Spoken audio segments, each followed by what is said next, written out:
Good morning. Welcome to In the Trenches with David A. Cohen. Today's Chalk Talk is going to be on amyloid or amyloidosis. This is a disease being recognized with more frequency. Going through this real quickly, the major types of amyloid are amyloid L,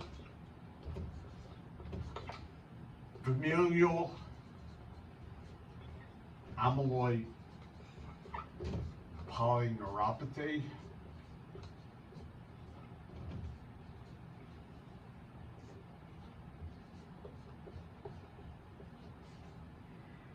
what's called wild type used to be called senile amyloid. There are other genetic variants.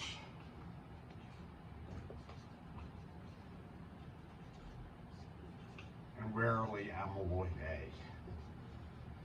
So with amyloid, you have apple green birefringence on a Congo red stain. And the amyloid fibrils get deposited in organs, and they could get deposited in different organs. Okay, the main organs are the heart,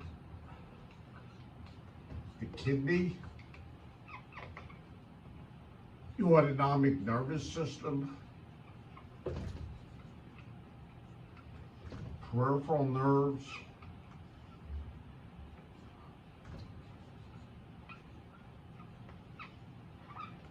the liver, but it could really affect any organ. It could really affect any organ except the brain. The lungs it rarely involves. Usually you don't see pulmonary problems with the lungs, and it could affect the GI tract. And you have different patterns with different diseases. In the heart, you get a restrictive type cardiomyopathy, but you could also get left ventricular dysfunction. And an old clue to diagnose amyloid of the heart was a disconnect between the EKG and the echo, where the EKG showed low voltage and the echo showed tremendous LVH and subsequently dilated right ventricle. This is not a rule in or rule out criteria. You don't need this disconnect to make the diagnosis of amyloid. The kidneys are born, you could get nephrotic syndrome with amyloidosis. So the kidney is an important organ, especially depending on what type of amyloid you have. The autonomic nervous system, you can get severe orthostatic hypotension, severe diarrhea. This is a systemic disease, probably the second most common systemic disease, secondary to diabetes. Maybe possible variants of Parkinsonism that affect the autonomic nervous system. You can get the peripheral nerves involved, the liver, you get a rock hard liver involvement, and you get a GI involvement, often related to the autonomic nervous system, but it can involve the spleen, it can involve the adrenals, it could involve the skin. The classic amyloid skin finding is something called raccoon eyes, where you have periorbital ecchymosis. And you could have a coagulopathy with amyloid. The amyloid fibers bind to factor 10. So you could have prolonged PT. All right, now the types of amyloid, you have amyloid L. This is a hematologic malignancy.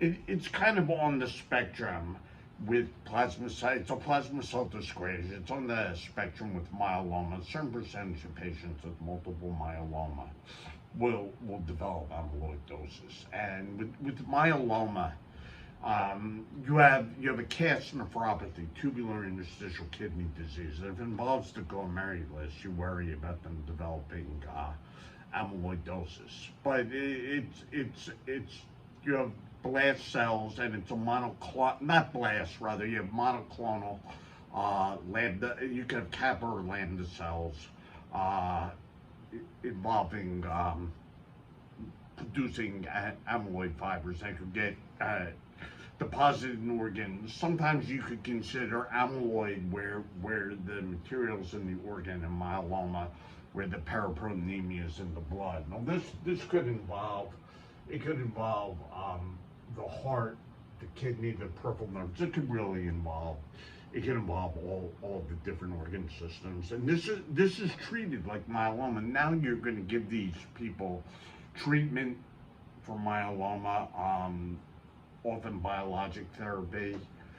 They used to use chemotherapy, and then you're going to evaluate them for stem cell transplant, and that's how you're going to you're going to treat this. Now, the familial amyloid polyneuropathy, this is something that doesn't involve the heart as much. The liver, I mean, it doesn't involve the kidneys as much. The liver is producing a mutation of the protein transthyretin. And this is getting deposited in organs. This is familial. It could occur in younger people. You really treat this with the liver. These people need a liver transplant because the liver is producing this abnormal protein. It could involve the heart. It doesn't usually involve the kidneys as much. Wild type or senile amyloid. This is a condition. We're seeing more of this in older or even middle-aged people where you have the transthyretin is abnormal, but it's not a mutation. It degenerates, and there have been a number of patients who present with the onset heart failure, and you don't know what it's due to. And you diagnose this with a technetium scan, and it lights up, and you can consider amyloid. Here, these people have a higher incidence of neurologic neuropathy. They also have spinal stenosis and something called Popeye arms, but they have a lot of musculoskeletal complaints, and also cardiac and neurologic complaints. There are other genetic variants with mutation. I believe it's in the gene 144 in African Americans who could develop amyloid at an earlier age, and this is not due to wild type or or what used to be called senile amyloidosis. And then there's amyloid A, which is due to long-standing chronic inflammation, like long-standing rheumatoid arthritis or tuberculosis. Not seen very commonly now. It's just something that people learn about. But really, the big things are amyloid L and wild-type transthyretin. How do you make the diagnosis? If you have somebody you're worried about having amyloid, especially amyloid L, often they go with the subcutaneous fat pad aspiration. If that's negative, then you might want to go where there's organ involvement. Sometimes they do a flex sigma biopsy. Sometimes they do a gingival biopsy. Sometimes they do a bone marrow biopsy. Usually, I don't have to go in and do a kidney or a cardiac biopsy.